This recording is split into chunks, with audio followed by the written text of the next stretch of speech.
नमस्ते दोस्तों, स्वागत है आप सबका आपके अपने YouTube channel series study point पर। तो हमारे कंप्यूटर फंडामेंटल का जो वीडियो है ये पार्ट फर्स्ट है। इसमें कुछ महत्वपूर्ण क्वेश्चन है जो कंप्यूटर वाले एग्जाम्स में आपसे पूछे जाते हैं। ठीक है, तो स्टार्ट करते हैं। सबसे पहले है किन दो संकेतों से डेटा को दर्शाया जाता है। तो देखिए 0 और 1 जो संकेत होते हैं कंप्यूटर की लैंग्वेज में, जिनको हम क्या बोलते हैं, बाइनरी नंबर्स। तो इनसे ही हम क्या करते हैं, कंप्यूटर में सारे डेटा को हम रिप्रेजेंट करते हैं। क्यों? क्योंकि कंप्यूटर क्या होता है, हमारी भाषा समझता नहीं। कंप्यूटर की जो भाषा होती है उसको हम क्या बोलते हैं, मशीन लैंग्वेज। तो वो 0 और 1 की भाषा कंप्यूटर समझता है। ठीक है, इसके बाद है 0 और 1 को हम क्या कहते हैं कंप्यूटर लैंग्वेज में, तो इनको हम बोलते हैं बाइनरी डिजिट्स या बाइनरी अंक। फिर हम देखते हैं बिट क्या होती है। तो बिट क्या होती है, कंप्यूटर की सबसे छोटी इकाई। जो कंप्यूटर की मेमोरी होती है, जो कोई भी डेटा या इन्फॉर्मेशन स्टोर कर रहे हैं, तो उसकी सबसे छोटी इकाई क्या होती है, बिट कहलाती है। ठीक है, तो 1 किलोबाइट में कितने बाइट होते हैं। अब देखिए 1 किलोबाइट में आपको पता है 1024 बाइट्स होते हैं, यानी 1024 बाइट मिलकर क्या बनाता है, 1 किलोबाइट बनता है। वहीं 1024 किलोबाइट मिलकर क्या बनता है, 1 मेगाबाइट बनता है। ठीक है, तो देखिए सबसे पहले बिट होती है, फिर बाइट होती है, फिर किलोबाइट होती है। तो 1 मेगाबाइट में कितने किलोबाइट हो गए, 1024 किलोबाइट। इसके बाद है 1 बाइट में कितने बिट होते हैं। ठीक है, अब बिट तो क्या सबसे छोटी इकाई थी। अब बाइट में कितने बिट होते हैं, 8 बिट होते हैं। ठीक है, तो हर एक बाइट में कितने बिट होते हैं, 8 बिट होते हैं। वही हम बोल सकते हैं कि कंप्यूटर पर एक वर्ड को दर्शाने के लिए 8 बिट का प्रयोग करता है। ठीक है, तो यानी एक वर्ड कोई भी हो रहा है कंप्यूटर में, तो उसको दिखाने के लिए कितने बिट का प्रयोग करता है, वो 8 बिट का प्रयोग करता है। यानी 1 बाइट का प्रयोग वो करता है एक वर्ड दिखाने के लिए। फिर 1 गीगाबाइट में कितने मेगाबाइट होते हैं, 1 गीगाबाइट में होते हैं 1024 मेगाबाइट। ठीक है, गीगाबाइट के बाद क्या होता है, फिर टेराबाइट होता है, पेटाबाइट, जोटाबाइट, येटाबाइट, ये सब बहुत लंबी चीज़ें। तो ये हम जो इसका पर्टिकुलर वीडियो आएगा स्टोरेज वाला, उस पर हम देखेंगे। इसके बाद है वॉन न्यूमैन की प्रस्तावना के आधार पर डेटा पर गणितीय प्रक्रिया के लिए यूनिट का नाम क्या होता है। अब देखिए वॉन न्यूमैन जो आर्किटेक्चर था, उन्होंने एक प्रस्तावना दी थी कि कंप्यूटर में जो भी गणितीय संक्रियाएँ प्रक्रियाएँ हो रही है, उनके लिए एक यूनिट जो उन्होंने बताई, तो उसका नाम क्या था, ALU, यानी अर्थमेटिक लॉजिक यूनिट। अर्थमेटिक किसको बोलते हैं हम, गणितीय प्रक्रियाएं जो होती है हमारी, जोड़, बाकी, गुणा, भाग। लॉजिकल किसको बोलते हैं, ट्रू और फॉल्स के फॉर्म में जो चलता है। ठीक है, तो ये सब काम कहाँ हो रहा है, ALU में होता है। CPU के मुख्य पार्ट कौन कौन से होते हैं, CPU के मुख्य पार्ट होते हैं ALU और CU। ठीक है, दोनों मिलकर ही हमारा CPU बनता है। ALU का नाम आपको पता लग गया, अर्थमेटिक लॉजिक यूनिट। CU होता है हमारा कंट्रोल यूनिट, यानी जो जितने भी ऑपरेशन हो रहे हैं इन सबको कंट्रोल कौन करता है, कंट्रोल यूनिट। इसके बाद CPU की क्षमता किस में नापी जाती है, किस में मापते हैं, तो होता है MIPS में। तो इसका मतलब होता है मिलियन इंस्ट्रक्शंस पर सेकंड, यानी आपकी कंप्यूटर CPU की कितनी क्षमता है, ये हम नापते हैं MIPS में। इसके बाद किस कंप्यूटर पीढ़ी के साथ ट्रांजिस्टर उपयोग में लिए गए थे, तो ये आपका है सेकंड पीढ़ी, मतलब सेकंड जनरेशन के कंप्यूटर जो थे हमारे द्वितीय पीढ़ी के, उनमें ट्रांजिस्टर का उपयोग किया जाता था मेमोरी स्टोरेज वगैरह के लिए। ठीक है, तो ये जो इसका जो कंप्लीट वीडियो आएगा कंप्यूटर के जनरेशन वाला, उसमें प्रथम पीढ़ी, द्वितीय पीढ़ी, तृतीय पीढ़ी, जितने भी हमारे कंप्यूटर्स हैं क्या क्या उनमें उपयोग होता था, ये सब हम उस वीडियो में देखेंगे। फिर लाइट पेन क्या होता है, लाइट पेन होता है आपका ऑप्टिकल इनपुट डिवाइस। ठीक है, यानी हम क्या करते हैं, ऑप्टिकली कोई भी इनपुट इससे कर सकते हैं स्क्रीन पर चलाते हुए। फिर मोडेम का पूरा नाम क्या होता है, मोडेम का नाम होता है मॉड्यूलेटर डीमॉड्यूलेटर। ठीक है, मो का मतलब मॉड्यूलेटर और डेम का मतलब डीमॉड्यूलेटर, तो पूरा वर्ड मिलकर बनता है हमारा मोडेम। फिर वह भाषा जो कंप्यूटर समझता है, कंप्यूटर कौन सी भाषा समझता है, कंप्यूटर समझता है हमारा मशीन लैंग्वेज। फिर ऐसा कंप्यूटर प्रोग्राम जो असेंबली भाषा को मशीन भाषा में परिवर्तित करता है, या हम बोल रहे हैं कि असेंबली लैंग्वेज को मशीन लैंग्वेज में चेंज जो कर रहा है वो क्या कहलाता है, असेंबलर कहलाता है। फिर हम मल्टी यूजर ऑपरेटिंग सिस्टम जो था यूनिक्स, यूनिक्स क्या था, देखिए सबसे पहले यूनिक्स था हमारा मल्टी यूजर ऑपरेटिंग सिस्टम था। मल्टी यूजर बोलते हैं कि बहुत सारे यूजर उसको अलग अलग तरीके से चला सकते हैं। तो सबसे पहले कब बना था ये, 1969 में ये डेवलप किया गया था। ठीक है, इसके बाद है पहला माइक्रोसॉफ्ट विंडोज़ 1.0 कब रिलीज होता है। अब माइक्रोसॉफ्ट के विंडोज़ अभी तो हम चला रहे हैं, विंडोज़ 10 भी आ चुका है हमारे पास। ठीक है, तो 7, 8, 8.1, 10, 95, 2003 जो अलग अलग वर्जन थे, सबसे पहला वर्जन था इसका विंडोज़ 1.0। कब रिलीज हुआ था ये, 1985 में सबसे पहले आया था। फिर ऑपरेटिंग सिस्टम क्या होता है, ऑपरेटिंग सिस्टम होता है एक हमारा सिस्टम सॉफ्टवेयर। ठीक है, जो हमारे सिस्टम को चला रहा है। वहीं एप्लीकेशन सॉफ्टवेयर्स क्या होते हैं, जिनको हम काम में लेते हैं हमारे कंप्यूटर पे अलग अलग टास्क के लिए, जैसे MS वर्ड हो गया, MS पावर पॉइंट हो गया। ठीक है, ये सब के अलग अलग एप्लीकेशन सॉफ्टवेयर है। जबकि सिस्टम सॉफ्टवेयर क्या होगा, जो हमारे सिस्टम को चलाने के लिए जरूरी होता है। फिर प्रोग्राम की चलती स्थिति क्या कहलाती है, कोई भी प्रोग्राम हमारा चल रहा है तो उस स्थिति को हम क्या बोलते हैं, टास्क। ठीक है, टास्क का मतलब कोई भी टास्क हमारा रनिंग में है, मतलब प्रोग्राम चल रहा है। फिर सेल और कर्नेल किसकी संरचना के भाग हैं, तो सेल और कर्नेल किस में मिलते हैं हमें, तो वो आर्किटेक्चर में होते हैं हमारे ऑपरेटिंग सिस्टम में हमें मिलते हैं।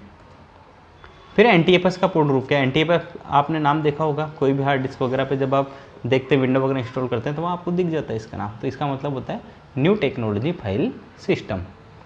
फिर मल्टी यूज़र ऑपरेटिंग सिस्टम है, तो मल्टी यूज़र का मतलब मैंने आपको बताया जो बहुत सारे यूज़र चला सकते हैं, तो अलग अलग इसके एग्जाम्पल है, जैसे यूनिक्स हो गया हमारा, विंडोज़ NT हो गया, नोवेल नेटवेयर हो गया, ठीक है। फिर लाइनक्स का विकास किसने किया, तो लाइनक्स किसने बनाया था, लाइनक्स बनाया था लिनस टॉरवाल्ड्स ने। ये नाम आपको याद रखना है, इंपॉर्टेंट क्वेश्चन है कि लाइनक्स का डेवलप किसने किया, वो था लिनस टॉरवाल्ड्स।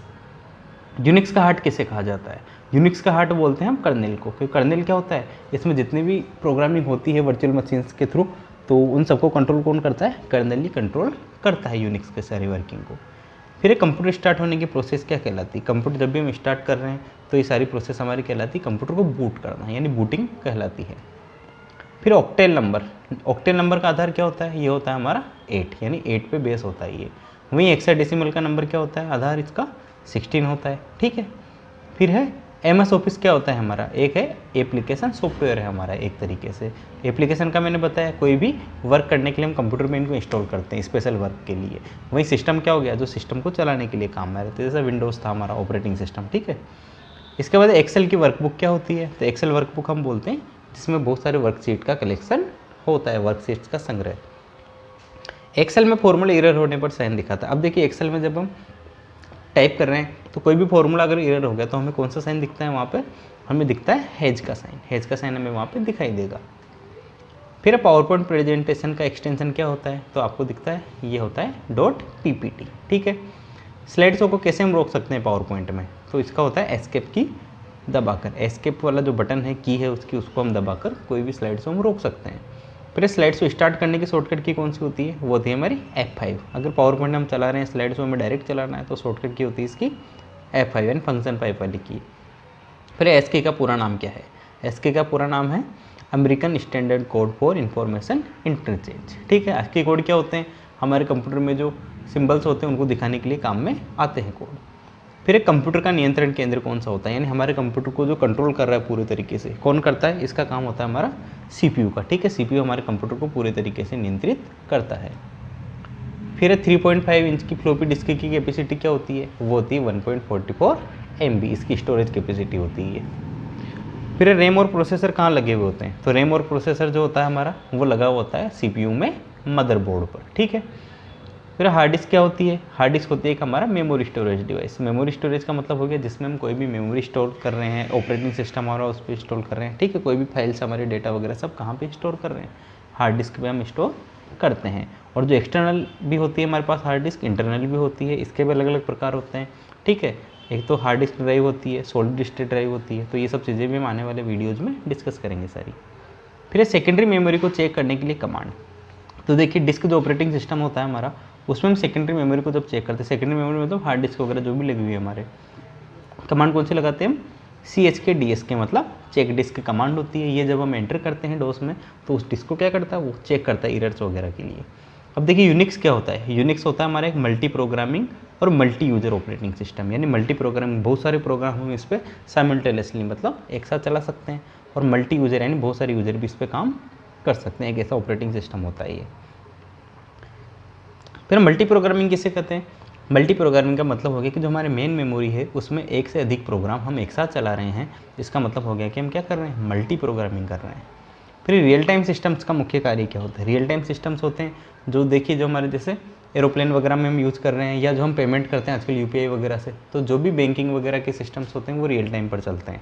तो इसका मुख्य कार्य क्या होता है, क्विक रेस्पॉन्स हमें ये देते हैं। क्विक रेस्पॉन्स का मतलब क्या हो गया, कोई भी हमने इसमें कमांड एंटर और तुरंत हमें उसका रिस्पॉन्स मिल जाता है, ठीक है। तो ये इसका मुख्य काम होता है। फिर C लैंग्वेज में लिखे जाने वाला प्रथम ऑपरेटिंग सिस्टम कौन सा था, तो C लैंग्वेज में सबसे पहले कौन सा OS बना था, वो था हमारा यूनिक्स। GUI का पूरा नाम ग्राफिकल यूजर इंटरफेस। GUI क्या होता है, ऑपरेटिंग सिस्टम और यूजर के बीच में एक इंटरफेस बनाता है हमारे लिए, जिसपे हमें सारी पिक्चर्स वगैरह दिखती है, जो डिस्प्ले पे हमें दिख रही है कोई भी चीज़। कौन सी टेबल में ऑपरेटिंग सिस्टम फाइलों की जानकारी रहती है, तो वो होती है हमारी FAT मतलब फाइल एलोकेशन टेबल। फिर कौन सा ऑपरेटिंग सिस्टम GUI हमें नहीं देता है। अब देखिए जो विंडोज़ है, यूनिक्स है, लिनक्स है, ये सब तो क्या कर रहे हैं, हमें ग्राफिकल यूजर इंटरफेस देते हैं। यानी इसके थ्रू हम क्या करते हैं, ऑपरेटिंग सिस्टम से हम जब इंटरफेस कर रहे हैं तो हमें एक बीच में ग्राफिकल मतलब पिक्चर्स वगैरह हमें दिख सकती है, ठीक है, प्रोसेसिंग सारी दिख जाती है। पर जो डोस होता है, डोस में हम क्या करते हैं, केवल कमांड्स के थ्रू ही सारा काम करते हैं, इसमें GUI हमें नहीं मिलता है। फिर यूनिक्स में कौन सा भाग सीधे ही हार्डवेयर से संपर्क करता है, ठीक है, ये सीधे ही हार्डवेयर से संपर्क करता है। तो कौन सा भाग होता है यूनिक्स में तो सीधे हार्डवेयर से कॉन्ट्रैक्ट करता है, वो होता है हमारा कर्नेल, जिसको हम क्या बोलते हैं, हार्ट ऑफ यूनिक्स भी बोलते हैं। फिर हमारे कंप्यूटर सिस्टम को जब हम रिस्टार्ट करते हैं तो ये प्रोसेस क्या कहलाती है, तो रिस्टार्ट करने की प्रोसेस कहलाती है हमारी कोल्ड बूटिंग, ठीक है। बूटिंग तो किसको बोलते हैं, कंप्यूटर स्टार्ट होना, और जब हम रिस्टार्ट करते हैं तो इसको हम क्या बोलते हैं, कोल्ड बूटिंग बोलते हैं। फिर विंडोज़ कंप्यूटर में अगर हम कोई भी डाटा डिलीट कर देते हैं तो वह कहाँ पर जाकर स्टोर होता है, बहुत ईजी क्वेश्चन है, आपको पता है डाटा कहाँ जाता है सारा हमारे डिलीट करने के बाद, रिसाइकल बिन में चला जाता है, ठीक है। अगर हम रिसाइकल बिन में से भी डिलीट कर देते हैं तो डाटा हमारा क्या हो जाता है, परमानेंटली डिलीट हो जाता है। फिर ALU का पूरा नाम, ALU का पूरा नाम होता है हमारा अर्थमेटिक लॉजिक यूनिट, जहाँ पर सारी गणितीय प्रक्रियाएँ हमारी होती हैं, ठीक है। तो ये क्वेश्चन थे कुछ मोस्ट, और इसके अलावा भी काफ़ी क्वेश्चंस आने वाले हैं आने वाले वीडियोज़ में, तो जुड़े रहिए हमारे चैनल से। हमारे चैनल को सब्सक्राइब करें अगर वीडियो आपको अच्छा लगता है तो, और शेयर भी। Thank you.